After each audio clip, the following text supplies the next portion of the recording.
Hello, I'm Christopher Smith, usually go by Chris, middle initial E for Edward, from Cincinnati, Ohio. Oh, my orientation. It's something I don't think about so much because it's just there. No, I consider myself gay. I grew up in various places around Cincinnati. When I was born, we lived in Forest Park. My parents divorced when I was 4, and we moved to Wyoming. Not the state, but the neighborhood, and lived with my grandparents and my great-grandmother. So that was a really good time. Had 4 generations under the same roof. I love that. After that, my mother got married again. We moved to Springdale. From there, we moved to Mount Healthy. From there, we moved to Mount Carmel. And then beyond that, I moved out on my own. I do live in the urban core of Cincinnati. I lived downtown for many years, almost 30, and now I live just up the hill a little bit in Clifton Heights. I remember reading a lot of books on how to come out to your parents, things like that. Told my mother at Frisch's, because there are many different reasons to do what you do, but the one commonality was tell them in a public place so they won't freak out. I guess it was 1983 when I started to identify publicly as a gay man. I was doing it a little earlier, but not quite so public, more family, close friends. But definitely 1983, summer in particular. It was a very gay summer, I guess you could say. Interesting, that was also the first summer that AIDS made headlines, was the summer of '83 in July. But I went on a trip to LA with my brother, and while I had all these inclinations, they were all confirmed when I was out there. Oh my God. But I was 19. It was easy to meet people. And I remember meeting people on the way to meet people. It was a very eye-opening adventure for me, yes. And my brother was getting over a divorce, so he spent the whole time in the hotel room ordering room service and watching cable, whereas I'm out on the streets of Hollywood and discovering myself. I mean, honestly, because it's the only place I'd visited a lot of cities, so I knew, yes, if you go to New York and San Francisco and other places, it might seem more open, but I had no trouble being gay in Cincinnati in the 1980s. It was not hard.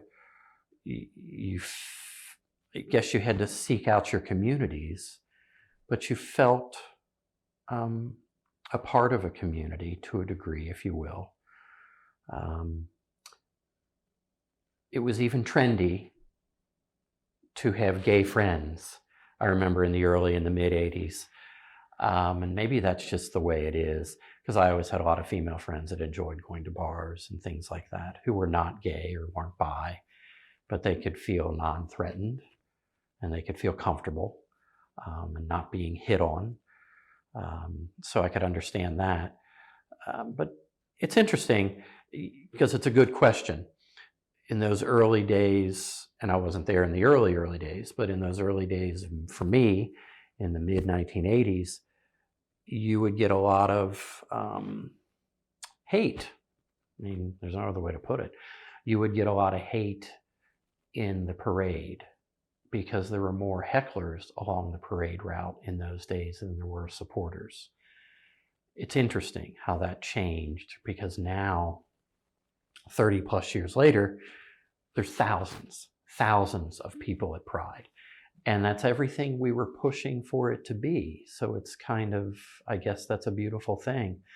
I remember us thinking, well, there might have been 500 people, and I didn't know any better. I thought, it seems like a lot of people. But I knew people at that time who had been a part of it for the previous decade, and they were just said, oh my God, I can't believe how many people are here. So I guess overall, I felt okay.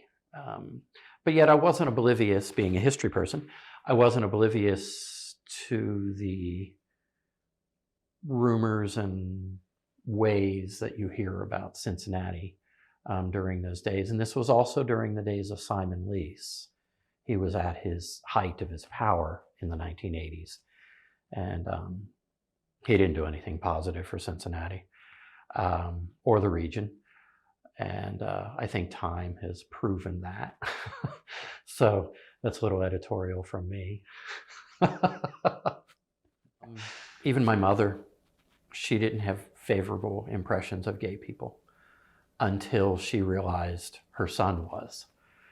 So she had these impressions of gay people that were not based on fact, but just based on rumor, what she had heard growing up in the 1950s in a suburb of Cincinnati, Ohio.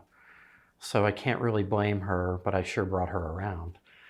And in terms of my family, it's interesting. My grandparents, both sides, were incredibly supportive of me, incredibly supportive. More so than my parents back in the day. And maybe it's because it was a little closer for them, I'm not really sure, and your grandparents have a little bit more life experience and they get it. But I got wonderful, wonderful experiences and feelings of welcome.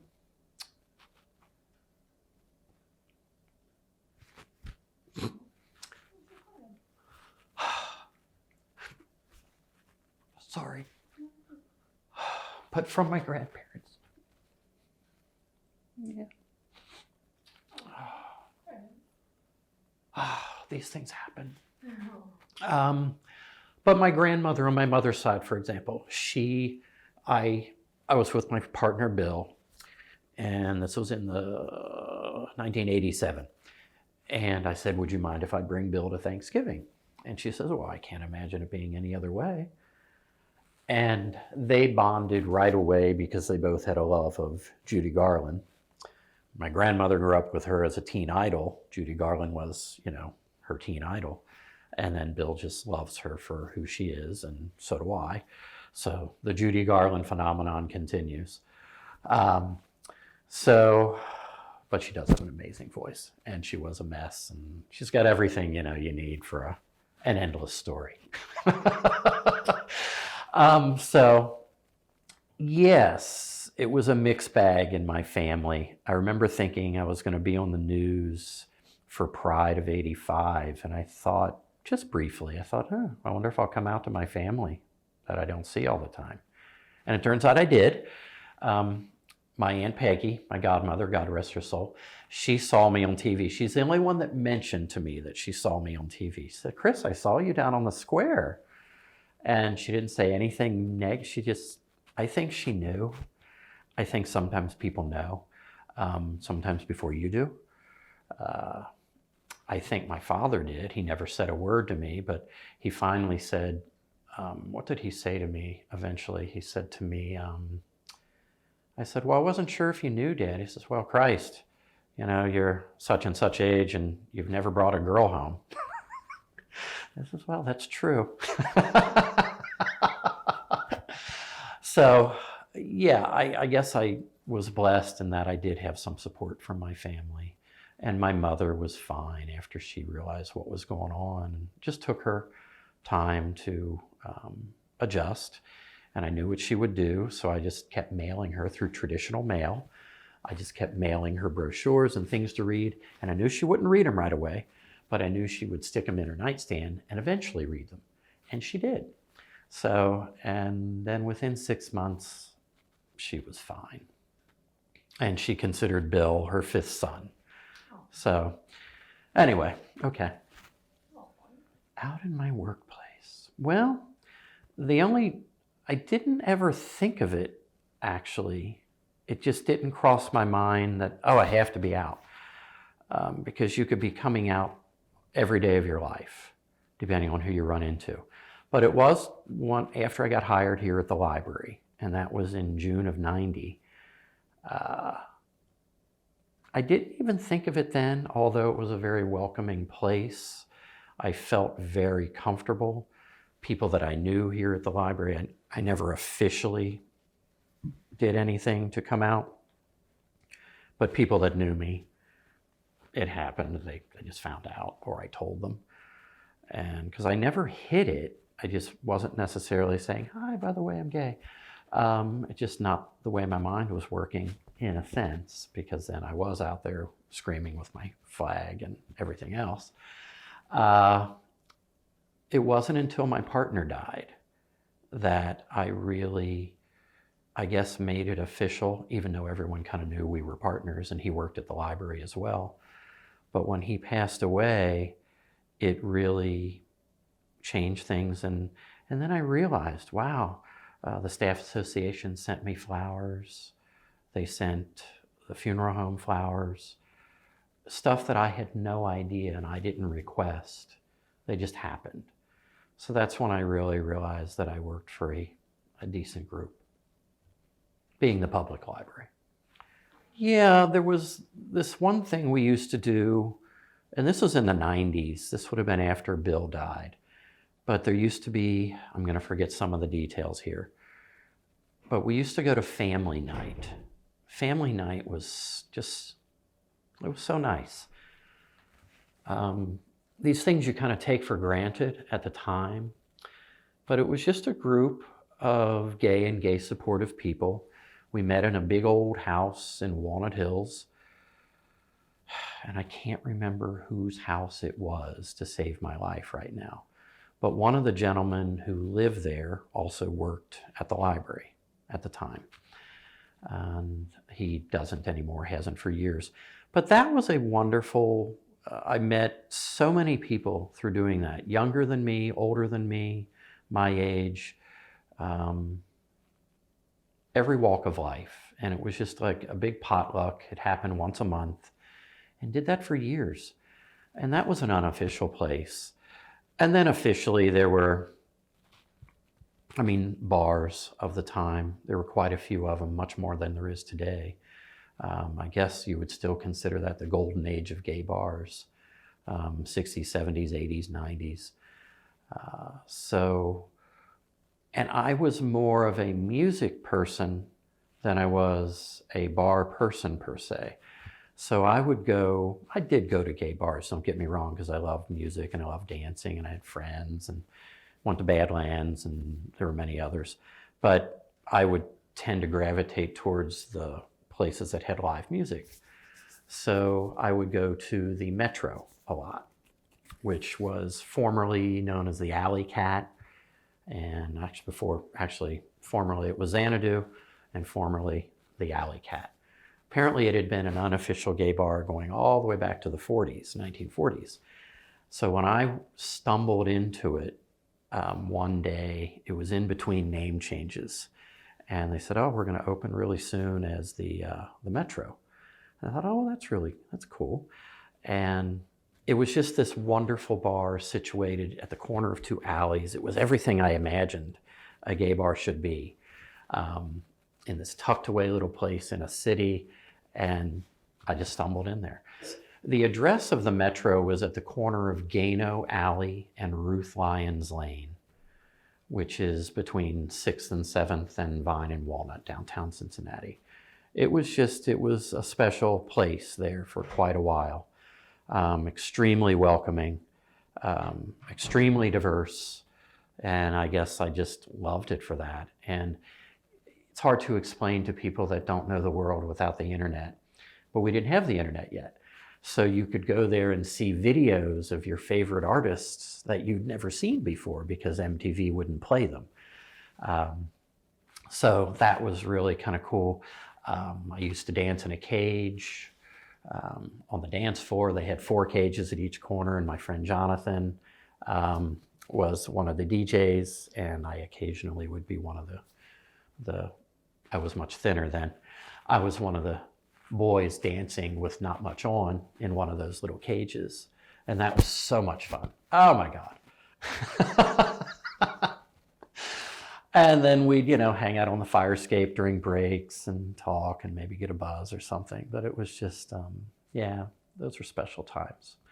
So yes, there were unofficial places and official places, I guess you could say. Yeah, definitely. Some other bars that we hung out in, well, I mentioned Badlands, Jacobers, that was on 5th Street. A non-gay bar, but very accepting, was the Jockey Club in Newport, Kentucky. It was a music bar.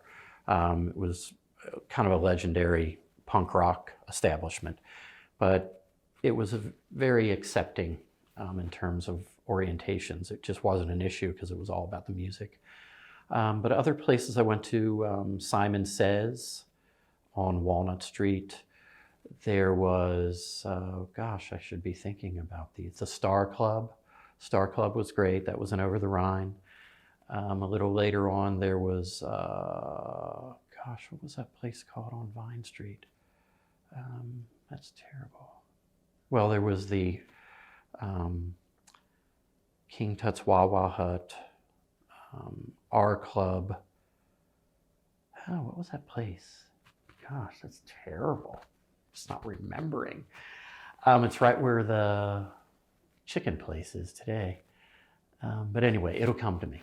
It'll come to me. I could think of everything it was. But trying to think of other bars we went to. There were more. The Ramrod. Used to go to the Ramrod in Covington. Always loved that name. It was a good name for a bar, especially a gay bar. Catering to men. Yeah, I guess those are the main bars I went to. There were others. There were definitely others, and I'm just running a blank. There was one we used to go to. Well, that was around the corner from. The Dock. The Dock came a little later. Yes, the Dock was really good. There was a place on 5th Street used to go to with my friend Ed, and that was a gay bar for men catering predominantly to African Americans. And I can't think of the name of that place, but I used to go there with Ed. And so we would go in there. Yeah. I guess that's all I'm thinking of at the moment. The place on Perry Street, Badlands, that was anybody could go there. It was predominantly men, and it was predominantly white, but not exclusively. An African-American gentleman who I'll never know his name, he was older than me. I was nervous. I had never been in there.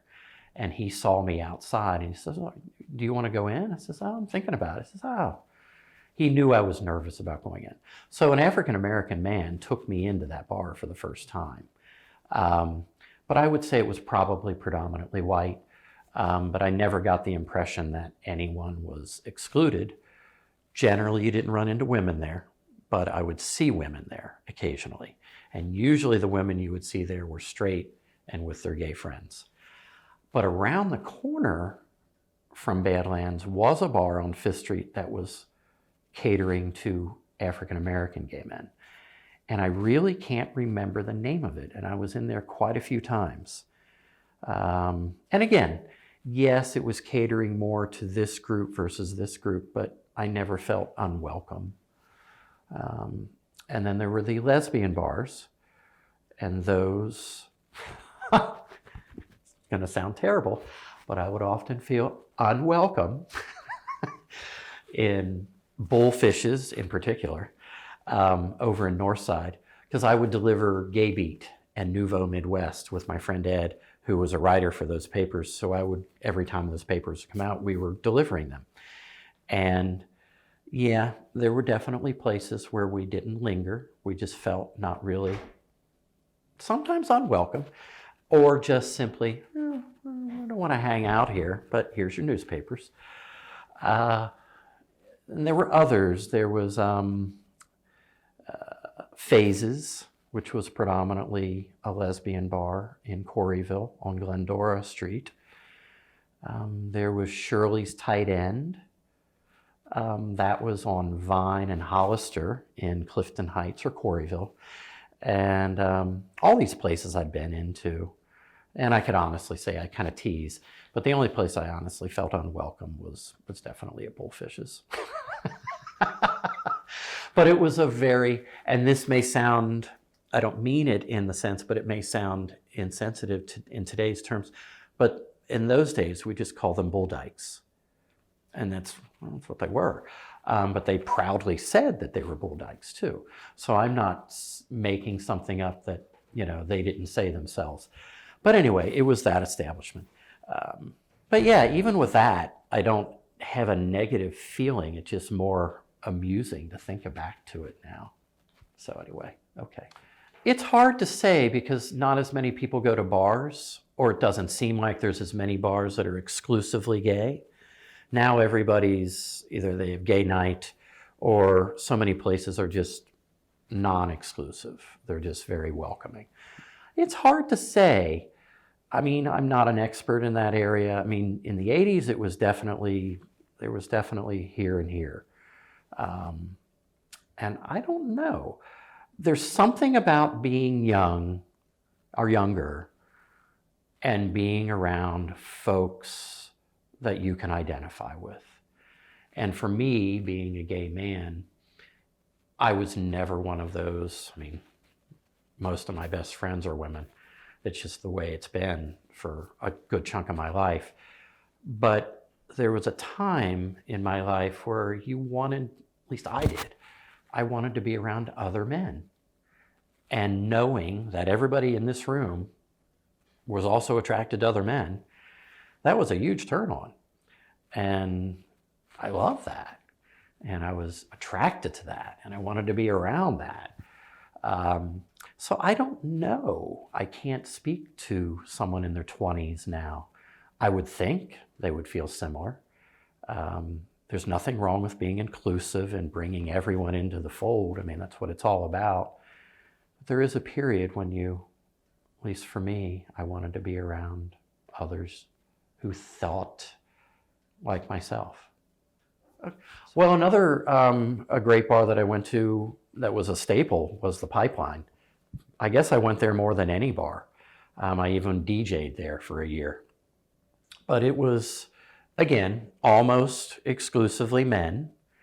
Now, it was definitely diversified in terms of race. It was clear. I mean, it was, and it's strange. I guess that's what a decade did. Because when I first started going to bars in like 83, 84, there was bars with gay men and almost exclusively white. It wasn't restricted, it's just the way it was. And a decade later, in the early to mid 90s, there were still bars like the Pipeline. Later came Birdcage. Before that, the 927 bar. Well, the 927 bar really wasn't a gay bar, but it's where Birdcage is. And then it became Shooters. That's the one I'm thinking of. Shooters, which was a country western bar at the corner of Court and Race. And the Pipeline was at Plum and Court.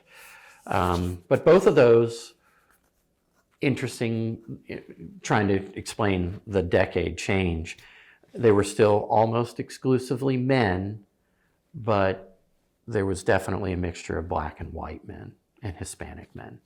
The one commonality is that they were attracted to other men, which is ultimately what brings some people together, So especially when you're younger.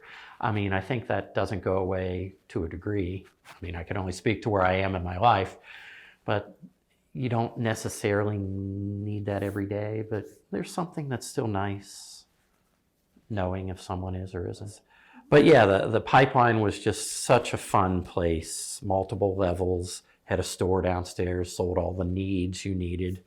If you're looking for leather needs or poppers, things like that, all these things you could buy in the Manhole. It was a store called the Manhole. And it was down in the basement. It was all just, tongue in cheek, but, that man kind of thing. Which I must admit, I do enjoy that. Adonis was out on Eastern Avenue in east of Cincinnati. And that didn't last really long. It was such a huge space. It was beautiful because it was right on the river. I mean, it was really nice. So yeah, I went there a few times, By the time that opened, I wasn't going to bars quite as much. So I knew of it, but I just didn't go a lot. Bronze I know of, and I think that was in Northside. I think so, yeah. Yes. And I went to Bronze. I went there a number of times, and I think that became something else later, maybe Taco Stand or something like that. Seems like I was back there later and sitting on a patio saying, oh, this patio looks familiar. So, oh, this used to be Bronze. And we were eating tacos. So, but that's what happens with places. They become different things. So, yeah, many good times in many bars actually over the years. Finding other gay people. Well, we called it gaydar, and I guess it's called gaydar now. I'm not really sure on that. Being a history guy, I did some research and found out all the things about the hankies. That was really popular in cities, Chicago and other cities in the 1890s, the gay 90s. And they would wear hankies in their back pocket to identify. I never did that. I thought about it, but then, my God, I got a book about it, and there were just so many. You'd have to have a rainbow of hankies and have to be very careful about which one you're putting in which pocket and how you fold it, so on and so forth. How did I identify? It's hard to say how I identified. I had no trouble finding gay people. It's interesting. You find each other. Sometimes it's a look. You're not really looking, but it's a look across the room, and your eyes catch, and oh, look at that. Okay, look at him. That's nice. It's interesting. We were in the 80s, we were borrowing a lot of slang that was very derogatory, but we were reclaiming it.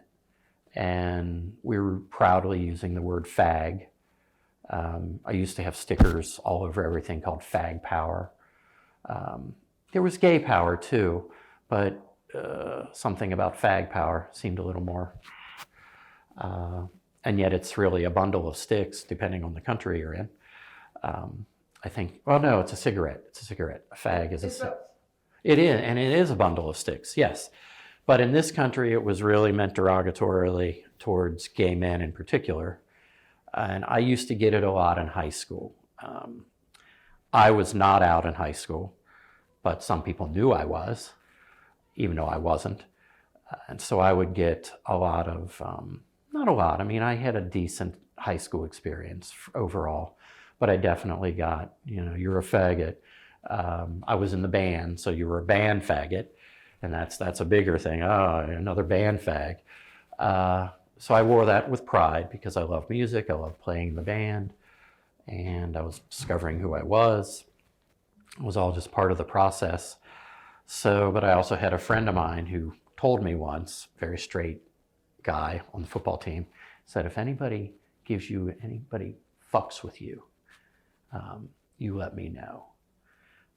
So for the most part, I didn't. I'm an easy guy to like, so I developed friends. When I did come out, I did find that out. When I did come out, starting like 83, 84 in a big major way, I did lose most of my friends from high school. I did. There were definite times you become very sensitive to words and actions. And there were definite times when you felt threatened and scared. There's no other way to put it. Once I was 19, I lived in the city, which is one of those oxymorons. In the city is where your community is and you feel most comfortable, but it's also where the danger can be too. I knew of people getting fag bashed. A friend of mine got kidnapped, taken down to Kentucky, and threatened, and dumped like 20 miles south of the city. And these are the days before cell phones. So horrible things did happen. And then obviously people getting killed occasionally too.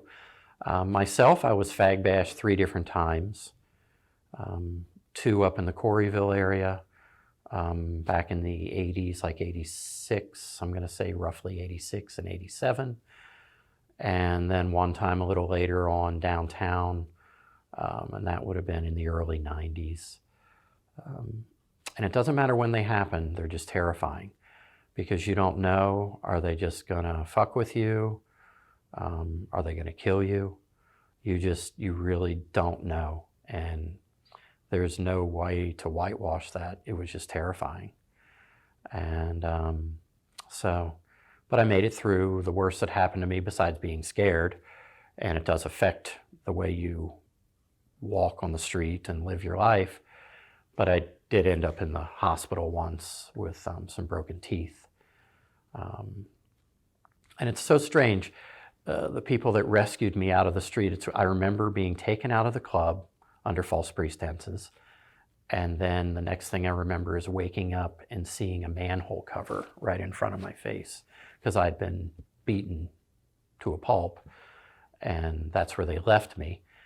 And then they ran off saying, we're the Price Hill Gang. That's what they called themselves.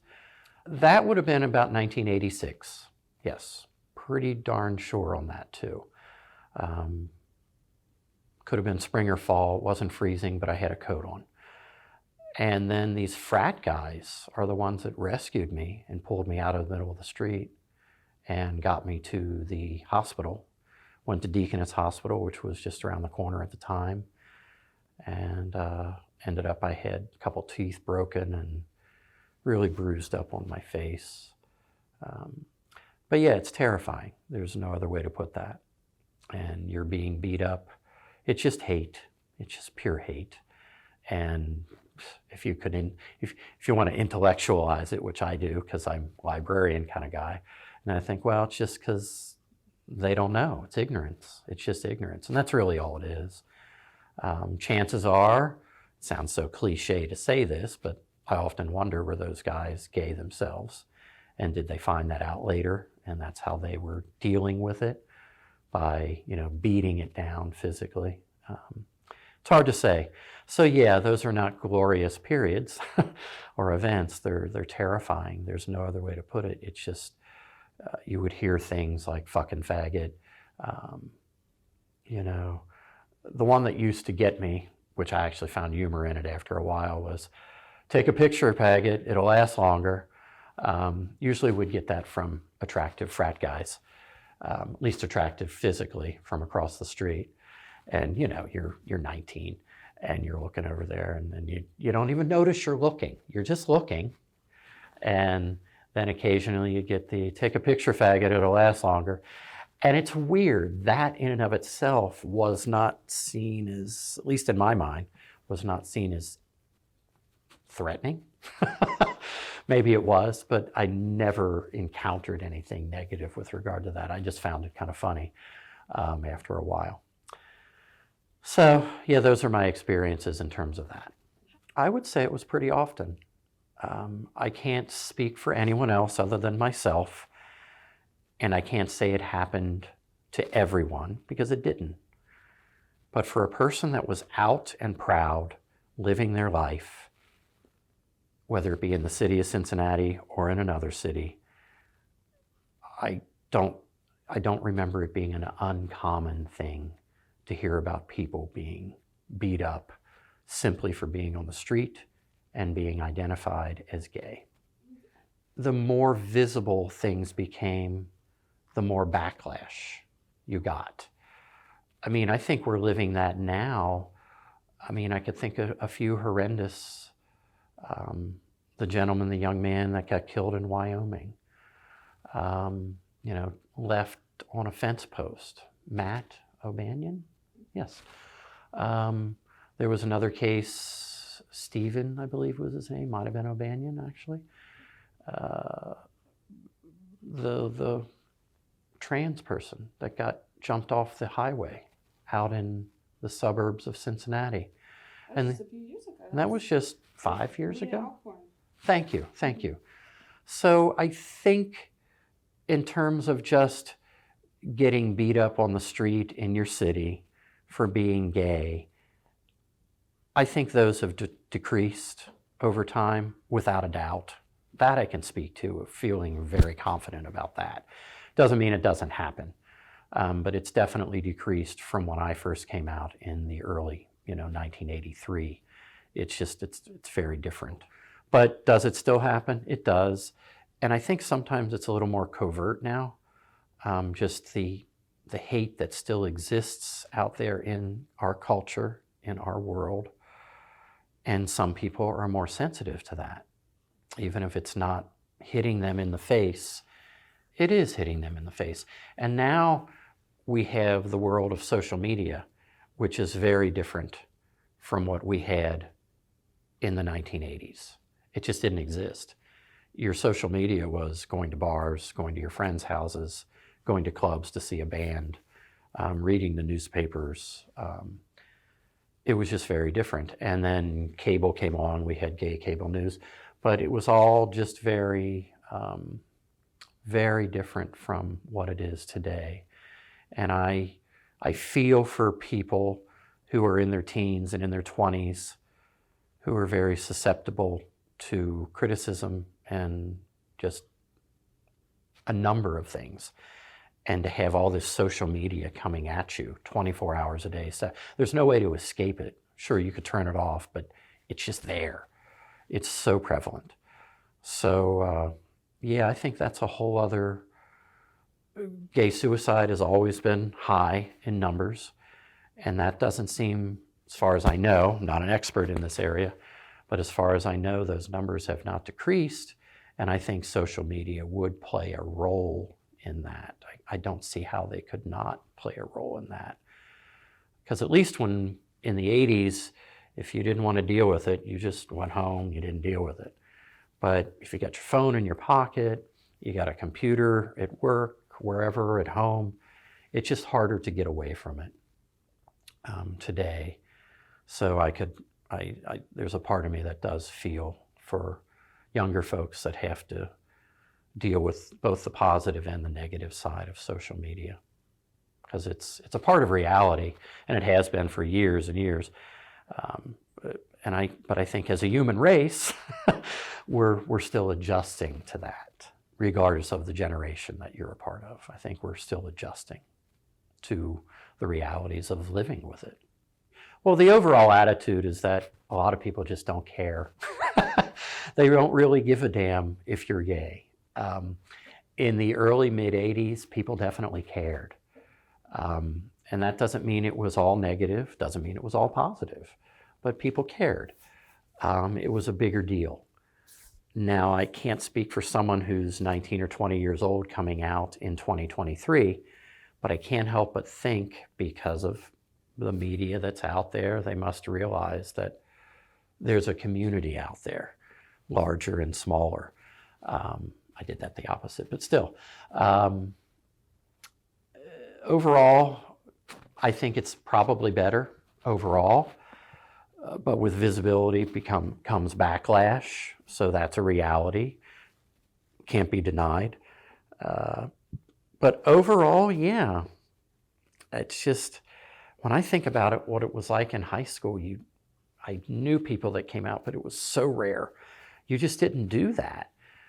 But now I hear about people coming out in high school all the time, going to proms with their same gender date or whatever they want to do. Schools changing their policies to adjust to that. And I'm glad. I think those are all good things. And those are all things that we were pushing for. And what some people don't realize is that these take longer than a single lifetime. Myself included. I thought, in the 90s, we're going to do all this. And we didn't do all that. But we got further. You just take it a little further.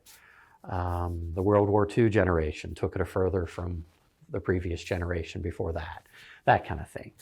So yeah, overall, I think from what it was 30, 35 years ago, I think it's definitely a more comfortable, less threatening place to be for LGBTQ folks. I really do. Yeah.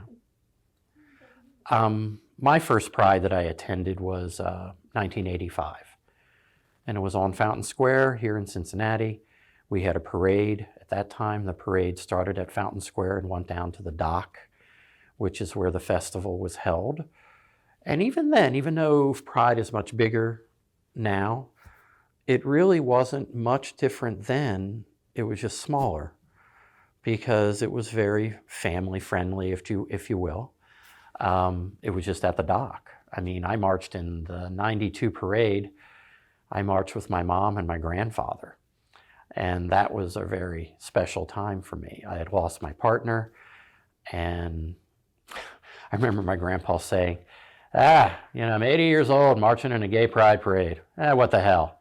And that's a quote from my grandfather. And then we drank a beer together at the dock. And that was really special to me. But he's also the first person, one of the earlier people that really was didn't care. He knew he loved me. He just didn't see the gay thing as being a detriment or even a positive, really. He just saw it as part of me. And I think I've always strived for that. I hate being hate is strong. I prefer not to be identified as just because I'm a gay man. I prefer being identified as Chris Smith.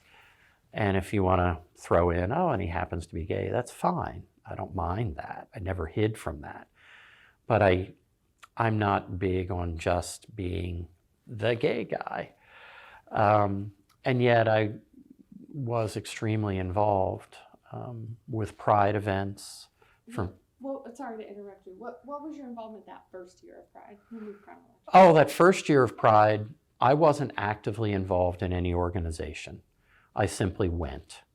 I heard it was happening, and I was very excited to be a part of that. So I did that. I marched in, there was a rally on the square. I can't remember if there were any city officials there or not. Maybe not, but it's hard to say. Jerry Springer actually did the first proclamation of gay pride in Cincinnati, and I think that was in 1978, but that was long before I was involved. But in '85, no, I wasn't officially involved in any capacity. I just went to be a part of it and just really enjoyed it, met a bunch of people. And I remember wearing a burlap sack over my face, not in the rally, but in the parade, and not to hide myself. Well, I was hiding myself, but that wasn't the purpose. The purpose was to speak out against how we don't want to have to do that anymore. I didn't make the mask. It was made for me. It was an old potato sack, and it really stunk inside. I remember that, and it was hot. But, and I could see out. And I just remember they're saying, well, we want you to wear this because we're trying to get away from having to hide ourselves. And I remember that's when we were, doing the chants, 2, 4, 6, 8, how do you know your kids are straight? We're here, we're queer, get used to it, things like that. Those are two slang or slogans, rather, I guess you will, that I remember being very popular at that time. And you also have to think this is Pride, but we're also in the midst of the pandemic, the AIDS pandemic, which was having an effect on the community that people just couldn't imagine just 5 years earlier. And it's strange, even if you had loved ones, they might not have been aware of that. But I was losing, my grandmother is the one that made me think of that. She put it in terms that I could understand. She said, Chris, you're losing friends at the rate that I lost friends during World War II. And that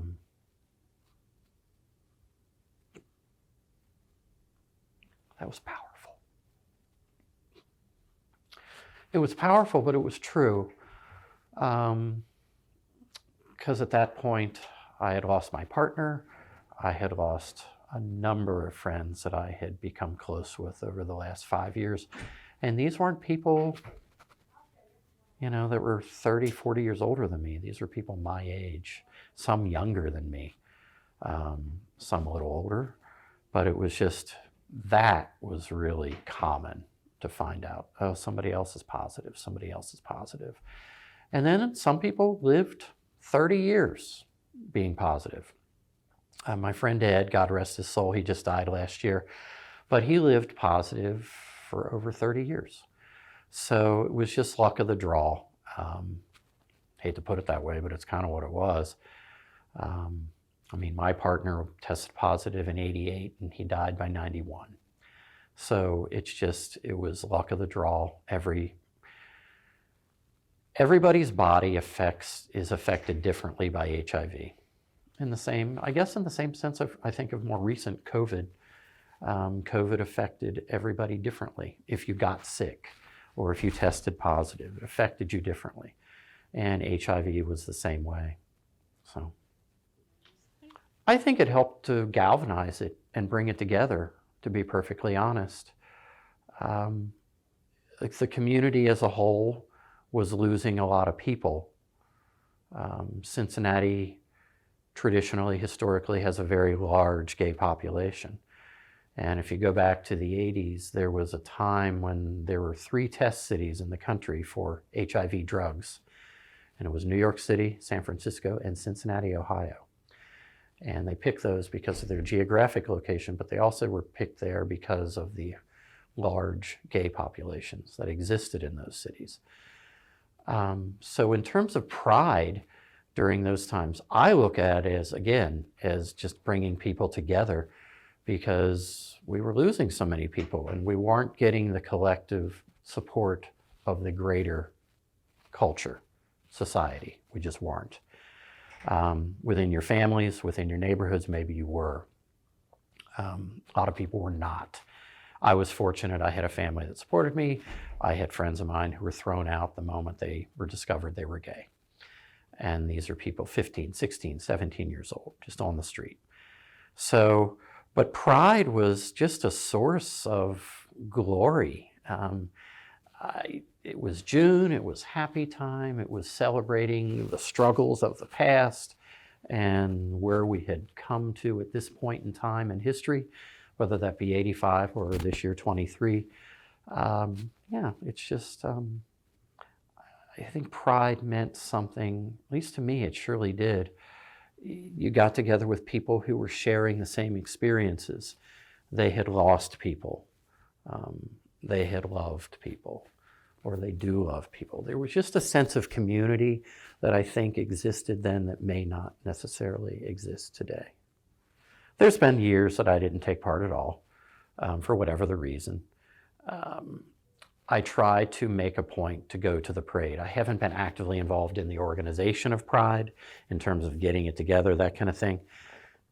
But over the years, I've given a lot, like to the community center and things like that. I've donated my books, things that I thought could be put to better use than sitting on my shelf.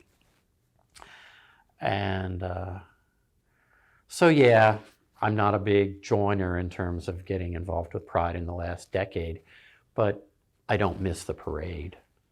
I think it's a fun thing. I've tried to get my family to go, and occasionally members have gone, because it's just this, and now it's just this massive event with 65 or more thousand people there, which is just astonishing when you think about that. I mean, I'm going to use Cincinnati as an example because I know it best. I've been to Prides in other cities, but you think of in the mid-'80s, we felt great that we had probably 500 people. And we felt thrilled about that. And now, 30 years later, we're having 65, 70, 80,000 people and higher attending these events. And it's interesting. That's what we were pushing for. That's what we were always pushing for. It's what the people at Stonewall were pushing for. It's really what the gay GIs coming out of World War II were pushing for. Whether any of these people could envision these Pride events that are what they are today, it's not really important. But the fact is they were pushing and doing their part to make it happen. It's the historian in me. I can't help but look at it as a train. That none of this happens overnight. We're building upon the previous generation's successes and failures, because you learn. Oh, maybe this is a better way. So I just think it's a story of human evolution.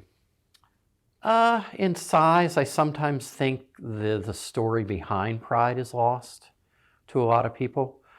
And I guess that's just the nature of time. There's always going to be people that are going to know about it. But I think I use St. Patrick's Day as an example. We think of that as a drinking holiday. But Irish folks fought tooth and nail to get that day of recognition. That took a long time. There was a lot of opposition to it, but it happened. And now most people don't think of the history of St. Patrick's Day and the discrimination that they faced and the results of the thrillingness, the nature of, oh my God, we have a holiday. And Pride is the same way. It's some angry drag queens who were fed up and they started fighting back. And that's really what it came down to. They weren't the first to do it, but they did it in bigger numbers and they get the credit. A lot of times Philadelphia is considered the birthplace of that because they had a march in 1965, but then in 1969 was Stonewall riots. I can't help but throw in, again, historian, but Judy Garland died in June of 1969. I don't think Stonewall happened because Judy died. But the fact that Judy died, and she was a gay icon, bar none, at that time, I do think her death played a role in those queens being fucking pissed off and say, we just lost Judy Garland, and you're telling me I can't fucking drink in my bar? Well, to hell with you. And I do think it played a role. I do think it played a role historically in angering those folks who had been harassed by the police for decades. But you throw in that on top of it that had just happened. So anyway, there's my 2 cents on that. There was nobody in that bar that night that didn't know Judy Garland died. I mean, come on. Even if you weren't a fan, you knew who Judy Garland was, and you knew what she meant to the gay community. So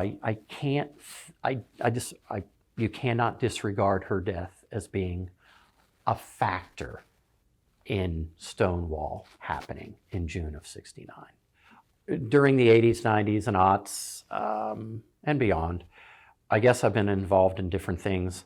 I was a very active member in GLAMA, was Cincinnati's chapter of ACT UP, and we called ourselves GLAMA, short for Gay and Lesbian Marching Activists.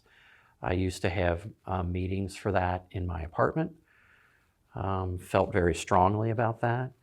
Again, that comes out of the AIDS pandemic. I was a part of the ring around the White House. I think that was during the Bush years, where we were protesting his lack of action with regard to HIV and drug treatments and things that could be done. So I was very involved. I consider myself an activist, definitely through the 80s and 90s, without a doubt. It's just things that I felt passionate about. And I had lost my partner. I had lost friends and loved ones to this disease. And it was extremely personal. But yet I saw what our officials were and were not doing. And I'll never forget that. Reagan, at the end of his term in office, he mentioned AIDS, I think it was in September of '87 for the first time. And if I'm not mistaken, he mentioned it in anger because he was annoyed with the voices that were raising. And then his predecessor, again, got angry about all these. I remember a comment he made at one point, these ACT UP folks. Well, they're yelling because people are dying. I mean, over 100,000 people died from HIV in America before our government did anything. And that was all done through the lovingness of friends and family and supportive networks, caring for these people that were dying at a time when so many people were scared even being around them. And yet we were learning. We knew that you can't catch AIDS from being around someone. Ryan White was a good case for that in the 80s. A young man who contracted HIV through a blood transfusion. He ended up having to leave his school, had to leave his town. We've come a long way. There's still a lot of hate in the world, but we've come a long way. And I don't know where I got back on pride on that, but how pride has changed and how pride is a part of that. And yes, I think people will always remember that pride has a history. And anybody who has any curiosity, they'll go back and look at what that history is. But in the meantime, excuse me, it's a beautiful celebration that's clearly gay. And if people know nothing else, I think that's fine. And those that are in touch with history will dig that up and keep reinventing that. Gay Beat was a newspaper in Cincinnati. I believe it was in Ohio, if I'm not mistaken. A friend of mine, Ed, wrote for that paper. I was not involved in writing for the paper, so I can't claim any of that. But I can claim that I was a big fan and I read it on a regular basis because, again, in the days prior to the internet, you really, really depended on your gay press because other than word of mouth, you got no information from anywhere. The only time, at least in the media here, the mainstream media, if gay people made it in the paper, it was generally not favorable. And that's just the way it was. Doesn't mean it all was unfavorable, but most of it was, at least up to that time. Things have changed, definitely. Oh my God. Tidewater changes in the last 30 years. I would say more than the previous 30, but it's hard to say. I won't go into that. I think the library collected Gay Beat. I can't be for sure of that. I thought the library collected Nouveau Midwest too, but I can't. Again, I'm not sure. These were very prevalent, very out there papers. They were not hidden.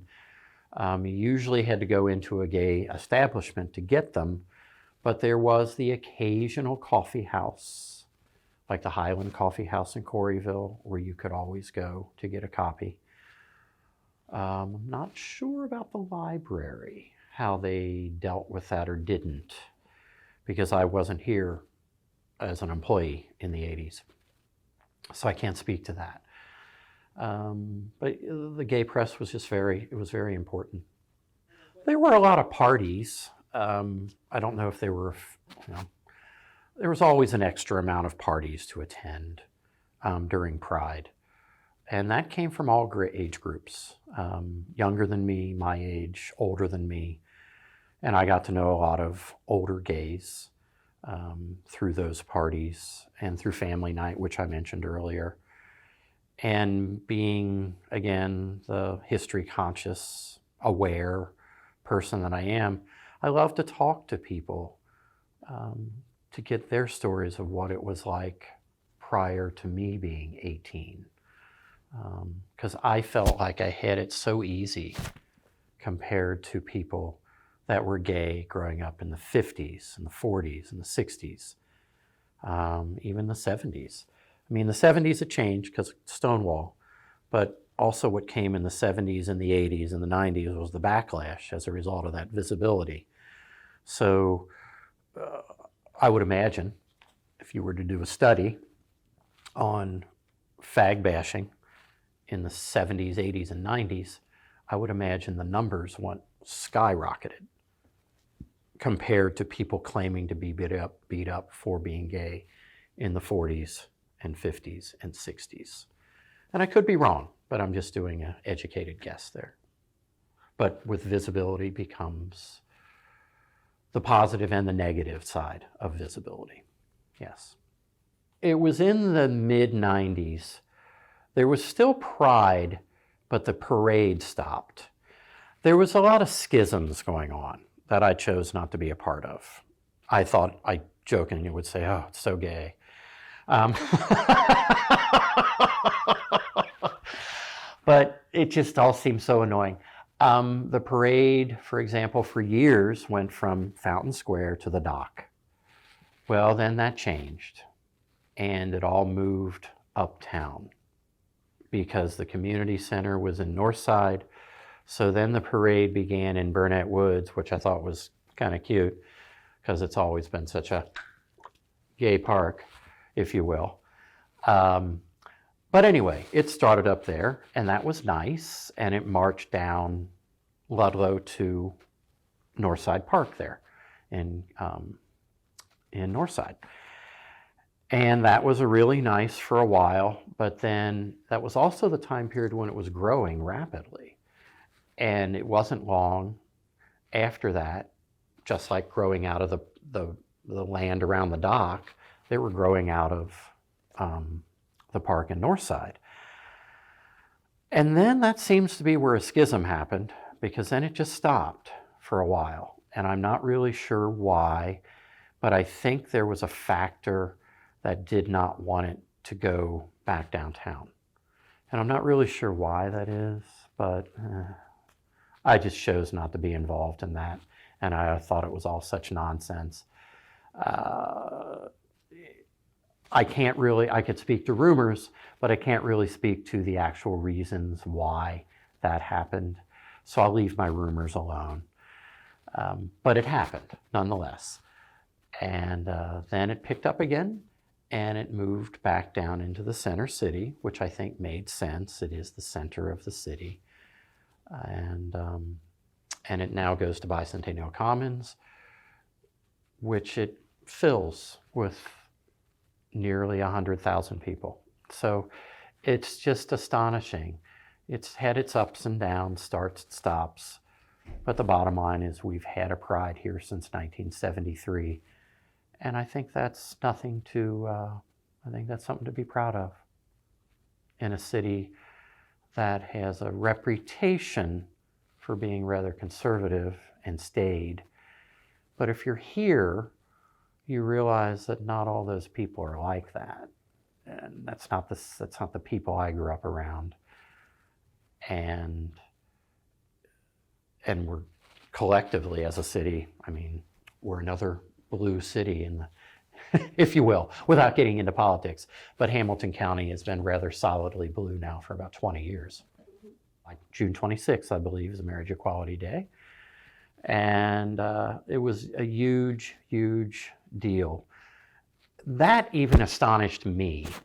It really did, because it went so fast. I think Massachusetts was the first, I could be wrong, and that was in 2008. And by 2015, it was nationwide, which it should be. I mean, it worked the way it's supposed to. I mean, marriage is a civil union. It is a civil arrangement you make with your county and your state. If you choose to make that in the eyes of God, that's God love you, and that's your choice. But the bottom line is people could get married at the Justice of the Peace for decades. And now, if you love someone, you can marry them. And I think that's just beautiful, and that's the way it ought to be. And it is the way it is. How that affected pride, I mean, I do remember, well, I guess I do. There were some great drag shows. Do you want to marry me? I can't, and I never forget, I didn't know the gentleman by name, but older than me, we'll put it that way, a good 10, 20 years older than me. And he's up there in this little dress, dancing and singing this song about, and it was during the it might not have been 2015, but it was shortly thereafter. And I think the song that he was lip syncing was Do You Want to Marry Me? And it was beautiful. It was just beautiful. Brought tears to my eyes and a lot of people. It was just so touching. It's interesting. We move on so quickly now. And I think part of that's the social media thing. But yeah, from 2008 to 2015 is a very short period of time. But we'd been pushing for marriage equality for decades. And yes, it all culminated rather quickly. But there was a lot of push for that over a lot of time and a lot of money spent, a lot of time and frustration and anger. I mean, the case came out of Cincinnati. And and part of me, I think that's just kind of, poetic justice. But because we aren't one of the big cities on the coast, but we definitely have our part and stamped our stamp on the letter, if you will. Mm-hmm. Well, there was places, cultures, subcultures within the culture. There was places on UC's campus where you could go to meet men. There was places on Northern Kentucky University campus to meet men. The roof of the library at NKU was a great place to go meet guys. UC had a couple places to go where you could go meet guys that were a little out of the way. But then there were so many places around town to do that. There were the parks. I didn't drive, so I wasn't actively, I knew about these places. But there was McFarland Alley was a really, really popular place to go at night, whether you were in a vehicle or not. Behind the dock was extremely popular. McFarland is a street that runs east and west between 3rd and 4th. It's still there, but I would imagine it's not active in that sense anymore. But then it was very abandoned and factories and stuff. Now it's a lot of condos and stuff like that.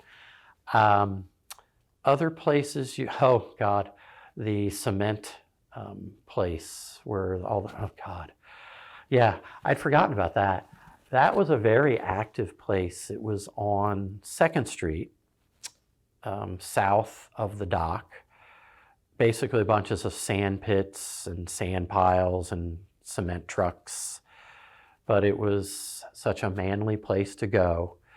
And oh my God, the times had there. But it's so true. And I hadn't thought about that in a while. Back behind Longworth Hall was a really popular place to go meet men. And then we used to call it the sidewalk sale at the 2:30 sidewalk sale outside of Spurs, which was another great bar. All of a sudden everybody'd come out and the sidewalks packed and people would often yell, sidewalk sale, because people were looking for someone to go home with. Well, it depended on your interests. If you were into leather, you could focus in on that and start meeting people. And then again, it's before the internet, so you would look up ads in the back of Gay Beat and Nouveau Midwest and things like that, and inevitably there'd be ads. I remember I wrote to guys in the military, and there was ads in the back that they were very lonely and they were looking for communications. And I did that for years. I did that actually until it converted to online. So, and I actually developed a very, very good friend who passed away a couple years ago. But he was a really good guy at Paris Island Marine down in South Carolina. So, yeah, wherever your interest lied, you could go for it. Some of these I knew of, but I only can speak of the ones that I was a part of. Sure. And I had a thing for, guys in uniform. Mm-hmm. So I was drawn to that. And, and occasionally you would get a cop that would actually flirt back with you. And that would just send my heart aflutter. There ought to be a gay commemorative plaque down on the public landing, quite frankly. Yeah. Because for years, and I know this because of my cousin, that's my mother's cousin, he's like 80 years old now, but he used to go on the riverboat rides. Yeah, we talked about and those were a standard practice for years. What years was that happening? They stopped in 71. Okay, so right before Pride. Yes, but it lingered, it went on. I think that's probably partially how Pride grew out of that. Mm-hmm.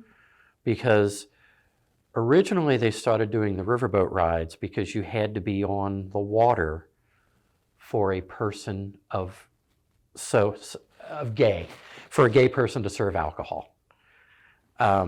It was illegal for a gay person to serve alcohol. I mean, that sounds so insane saying that today, but it's true, it's true. But if you were on the water, you were subject to maritime laws, and you got away with it. And I know my mother's cousin, who lived with us at the time, he used to leave, and he wouldn't come back till like 6 a.m. in time for my mother to go to work. But I come to find out years and years later that he was going on those riverboat rides. And it was because it was a sense of community. You got together on a riverboat and you cruised and you drank and you had a wonderful time and you felt safe. You felt comfortable being in your own skin. And even though they went on beyond Stonewall for a couple years, I would imagine it was, well, it would be hard to get used to being comfortable when you are talking to a person of that age who grew up in the 50s and the 60s, and it was definitely not comfortable and definitely not something you talked about. So they had these riverboat. I don't know when they began, but just in my conversations, they began in the mid-60s. Okay. From what I understand, like 65, 66. They didn't go for years and years and years, but they were so important to a lot of people for a lot of years. I think it would make sense to have a plaque down along the riverfront commemorating those cruises because they were so important. It's like if you go to Philadelphia, there's a plaque in front of Independence Hall talking about the first gay and lesbian Pride March, which took place there in 1965. And there's actually a picture of it, and it's a grainy picture, but I don't know. I think it deserves the recognition every bit as much so. At the Metro, not the bar at the Metro, the bar in the Milner Hotel was unofficially gay. The bar in the Sinton Hotel was unofficially gay. The bar at the Greyhound bus terminal was a place to go and meet people. The Alley Cat never was officially a gay bar, but kind of was. But Golden Lions opened in 1961 as a gay bar. And that, to my knowledge, is the first time that that occurred in Cincinnati, Ohio. So yes, they deserve a plaque in front of that building. The one thing I didn't mention was Gay Dreams. Gay Dreams was a show on WAIF. It was a talk show and a music show. What was his name? He died just a few years ago. Not Jerry Galvin. He did another show. John Zay. John Zay. He was an icon in Cincinnati. He was very out and very proud and very gay in the 70s. He started a show in 1977 when WAIF was brand new. I wasn't listening to it that early, but I was listening to it still in high school in 80 and 81. And it was just, I'd listen to it, I would get it in on my radio in my room, and it would just be, oh my God, it would take me away. Because he was playing all this punk and new wave music that I loved and I felt connected to. And he was also sharing all these stories about being gay in Cincinnati and what it was like and where to go, the bars to go to. I heard about the Pit and other places that were before my time, but I knew about them because of that show. And then years later, I would meet John Zay on the bus and we would talk and talk and talk and talk. And he was great, and I got to tell him, that, how much he meant to me, because he moved away to DC for about 10 years or so, and he came back. And I ended up, and I'm not sure how, if I bought it at a thrift store or what, but I ended up with his copy of Devo, Are We Not Men, the first Devo record. And I love that record, but then I open it up, and it clearly says John Zay on it, and I thought, oh my God. And I got to tell him that on the bus years later, and he thought that was really special. John Zay and Michael Riley, dear friend of mine. He was a heterosexual man, but We won't hold that against him. so exactly, wonderful man, dear man. He died 2008, I think. But he became so close. He was my musical mentor, and I used to hang out. He worked at Mole's Records, and God, I used to hang out. He would say he would call me Uncle Chris or Uncle Chrissy And it was an endearing term. And he said, that stool's reserved for Uncle Chrissy. You know, it was in front of the desk, and that was my place. And so, but John Zay and Michael Riley had the first two shows on WAIF in 1977. One was called Gay Dreams, and one was called Danceable Solution. And Michael focused on new music, and he focused on music and gay culture.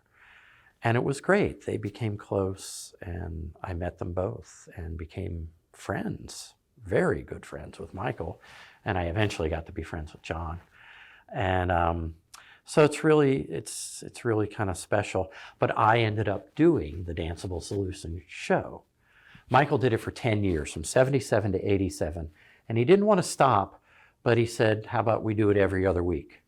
So, and my nickname for a while on the air was Pet, because of Petula Clark, because I love Petula Clark. I just adore her. But so that was really fun. So in the summer of 87, and then I would do it from 87 until about,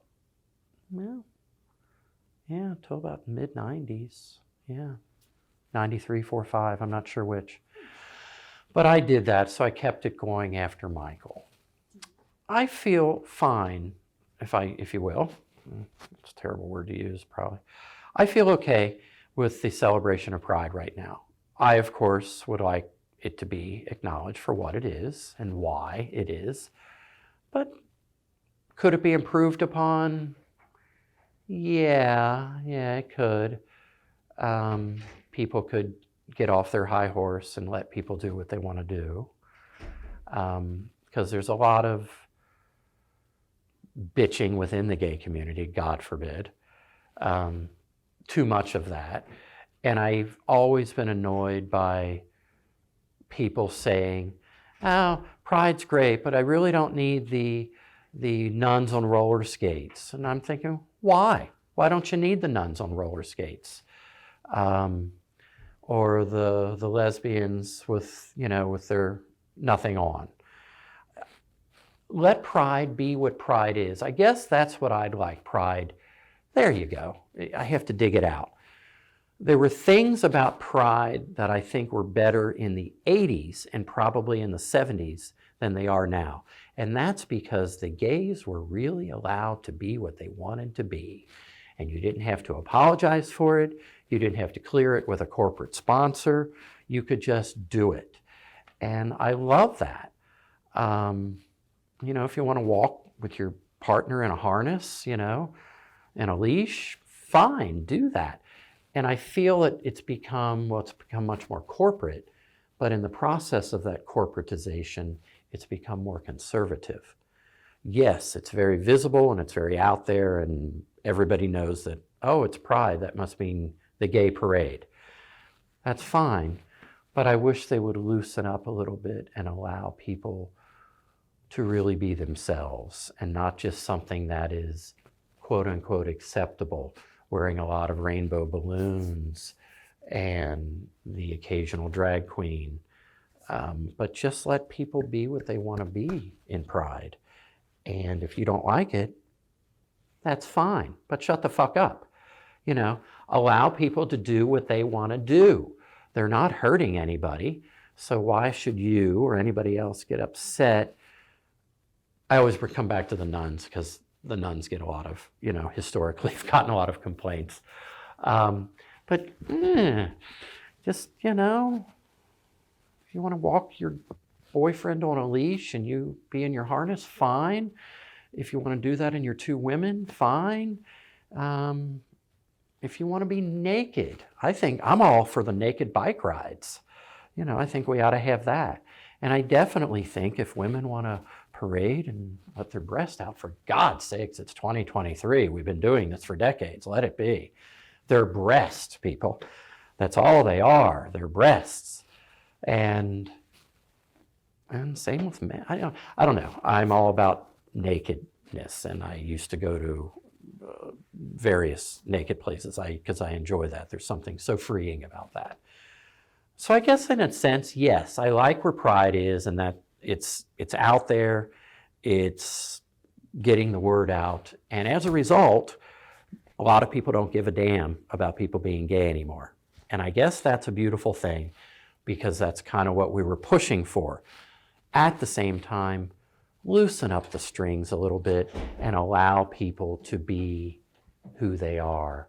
And if you can't be a gay whoever, man, woman, whatever, however you identify, you need to be very free to be exactly who you want to be on that day, at that point in time, in that parade.